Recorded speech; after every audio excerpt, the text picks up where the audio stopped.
Hi, my little calaveras. Welcome to, or welcome back to my channel. If you're new here, hi, hello, my name is Jinx. And if you're returning, welcome back. So for today, I have a special story that I want to read, and it's a classic by the one and only Poe. So, alright, quick confession though. I am super excited and nervous to read this. Just because, he's such a classic and a lot of us know him, well, know his works, I should say, and enjoy it. So here we go. Also, I'm reading off of the actual book today, so if you hear any page flips or anything like that, besides right after this, they're all genuine and I probably will keep them in. But yeah, I'm gonna stop rambling, and if you're ready for this tale, sit back, relax, and let's enjoy this tale together.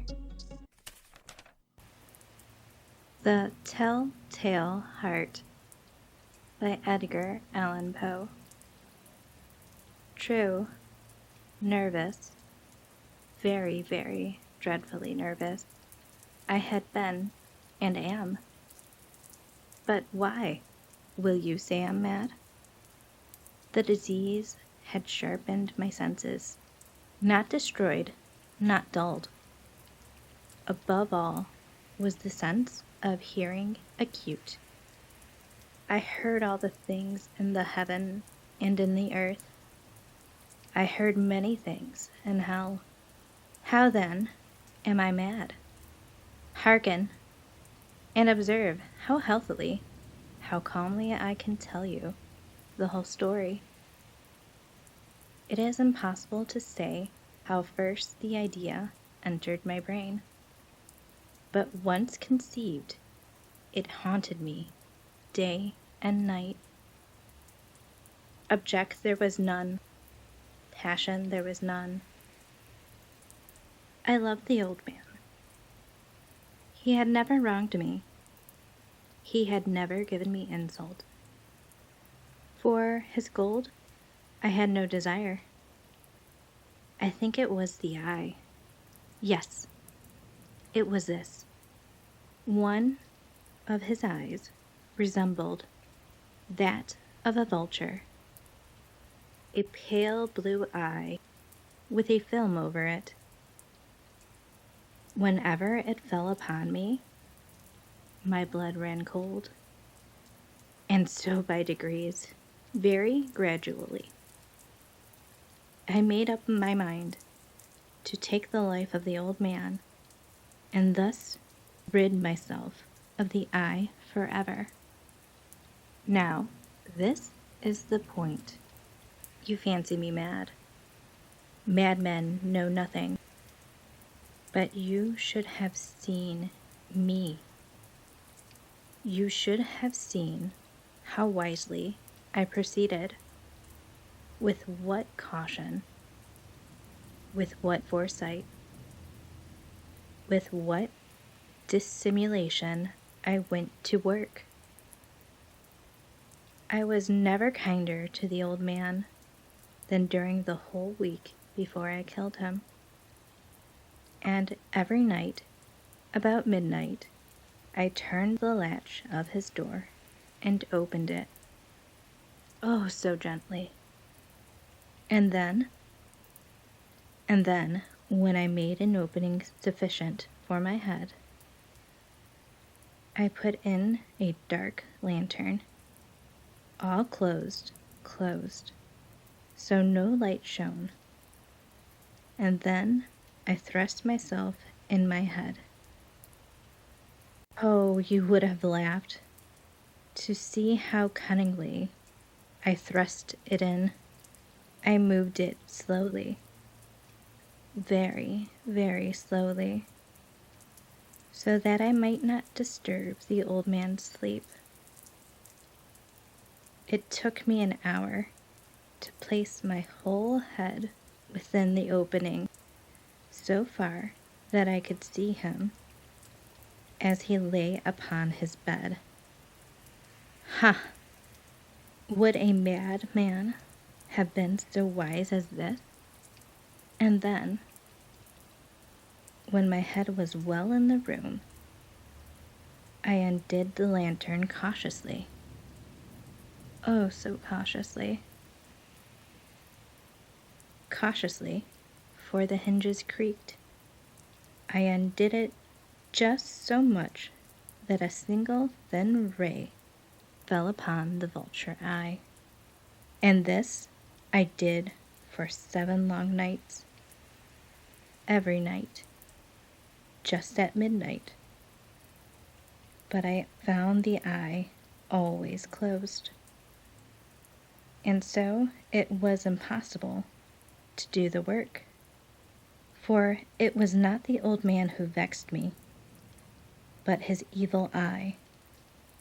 And every morning, when day broke, I went boldly into the chamber and spoke courageously to him, calling him by name in a hearty tone, and inquiring how he had passed the night. So you see, he would have been a very profound old man indeed, to suspect that every night, just at 12, I looked in upon him while he slept. Upon the 8th night, I was more than usually cautious in opening the door. A watch's minute hand moves more quickly than mine did. Never before that night had I felt the extent of my own powers, of my sagacity. I could scarcely contain my feelings of triumph. To think that there I was, opening the door, little by little, and he had not even to dream of my secret deeds or thoughts. I fairly chuckled at the idea, and perhaps he heard me, for he moved on his bed suddenly, as if startled. Now you may think I drew back, but no. His room was black as pitch, with the thick darkness, for the shutters were close fastened through the fear of robbers.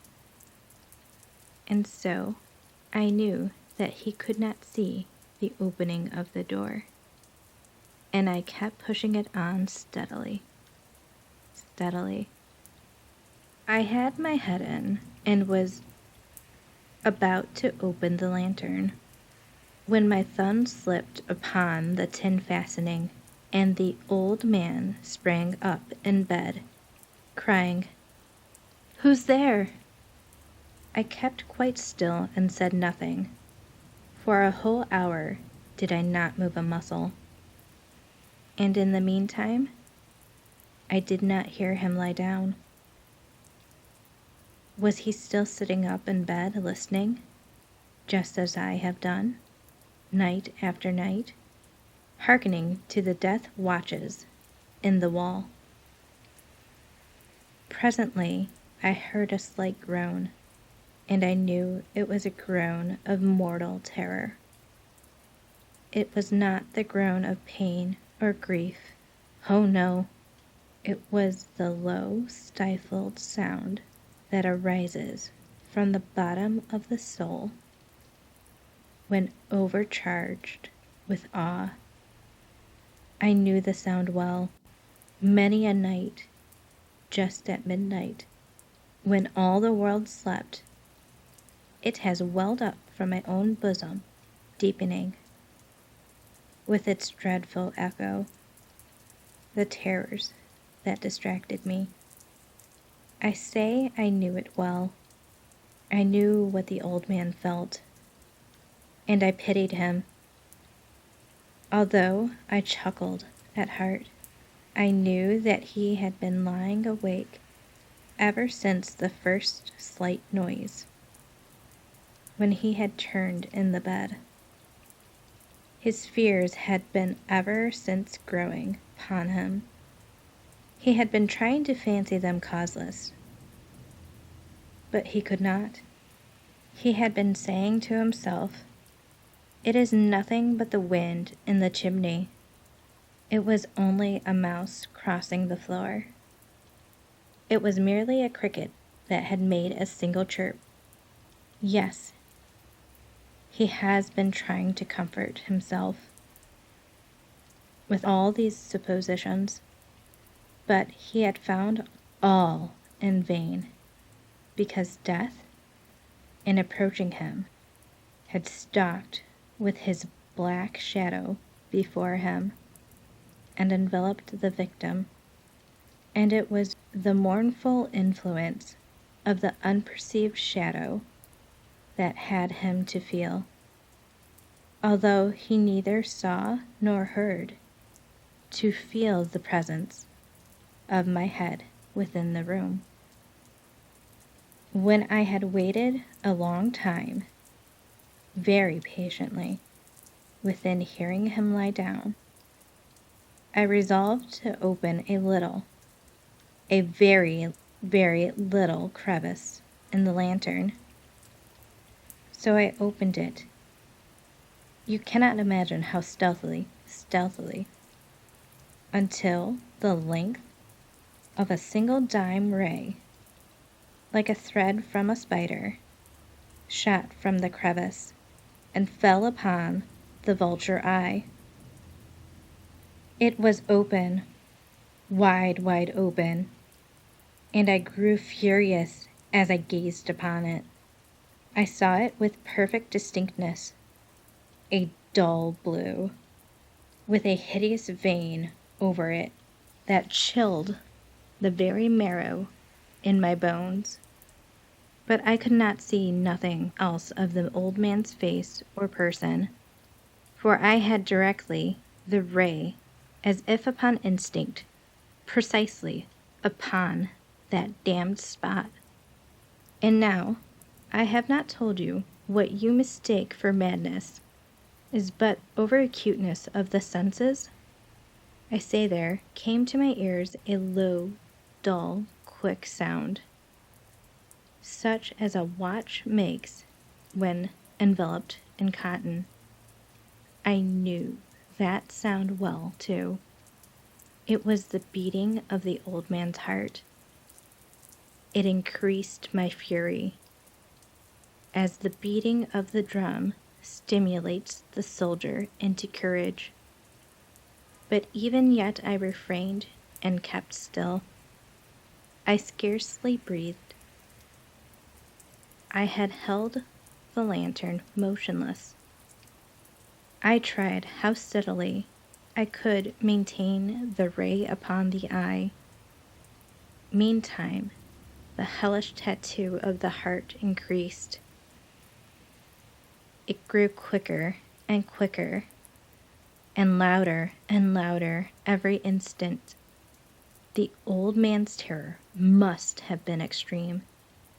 It grew louder, I say, louder every moment. Do you mark me well? Have I told you that I am nervous? So I am. And now, at the dead hour of night, amid the dreadful silence of the old house, so strange a noise as this excited me to uncontrollable terror. Yet, for some minutes longer, I refrained and stood still. But the beating grew louder. I thought the heart must burst, and now a new anxiety seized me. The sound would be heard by a neighbor. The old man's hour had come. With a loud yell, I threw open the lantern and leaped into the room. He shrieked once, only once. In an instant, I dragged him to the floor. I pulled the heavy bed over him, and then I smiled gaily to find the deed so far done. But for many minutes, the heart beat on with a muffled sound. This, however, did not vex me. It would not be heard through the wall. At length, It ceased. The old man was dead. I removed the bed and examined the corpse. Yes, he was stone dead. I placed my hand upon the heart and held it there many minutes. There was no pulsation. He was stone dead. His eye would trouble me no more. If you still think me mad, you will think so no longer when I describe the wise precautions I took for the concealment of the body. The night waned, and I worked hastily, but in silence. First of all, I dismembered the corpse, cut off the head, and the arms, and the legs. I then took 3 planks from the flooring of the chamber and deposited all between the scatlings. Then I replaced the boards so cleverly, so cunningly, and no human eye, not even his, could have detected anything wrong. There was nothing to wash out, no stain of any kind, no blood spot whatever. I had been too wary for that. A tub had caught all. Ha! Ha! When I had made end of these labors, it was 4 o'clock, still dark as midnight. As the bell sounded the hour, there came a knocking at the street door. I went down to open it with a light heart, for what had I now to fear? There entered 3 men who introduced themselves with perfect suavity as officers of the police. A shriek had been heard by the neighbors during the night. Suspicious of foul play had been aroused. Information had been lodged at the police office, and they, the officers, had been deputed to search the premises. I smiled. For what had I to fear? I bade the gentleman welcome. The shriek, I said, was my own in a dream. The old man, I mentioned, was absent in the country. I took my visitors all over the house. I bade them search well. I led them, at length, to his chamber. I showed them his treasures, secure, undisturbed. In the enthusiasm of my confidence, I brought chairs into the room and desired them here to rest their fatigues, while I myself, in the wild audacity of my perfect triumph, placed my own seat upon the very spot beneath which reposed the corpse of the victim. The officers were satisfied. My manner had them convinced. I was singularly at ease. They sat, and while I answered cheerily, they chattered of familiar things. But, ere long, I felt myself getting pale, and wished them gone. My head ached, and I fancied ringing in my ears. But still they sat, and still chatted. The ringing became more distinct. It continued, and became more distinct. I talked more freely to get rid of the feeling, but it continued, and gained definiteness, until, at length, I found that the noise was not within my ears. No doubt I grew very pale. I talked more fluently, and with a heightened voice, yet the sound increased. And what could I do? It was a low, dull, quick sound, much such a sound as a watch makes when enveloped in cotton. I gasped for breath, and yet the officers heard it not. I talked more quickly, more vehemently, but the noise steadily increased. I arose, and argued about trifles in the high key and violent gesticulations, but the noise steadily increased. Why would they not be gone? I paced the floor to and fro with heavy strides, as if to excite fury by the observation of the men. But the noise steadily increased. Oh God, what could I do? I foamed, I raved, I swore. I swung the chair upon which I had been sitting, upon the grated boards. But the noise arose all over and continually increased. It grew louder, louder, louder, and still the men chatted pleasantly and smiled. Was it possible they heard not? Almighty God! No, no! They heard, they suspected, they knew. They were making a mockery of my horror. This I thought, and this I think.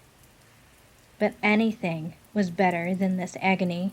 Anything was more tolerable than this derision. I could bear those hypocritical smiles no longer.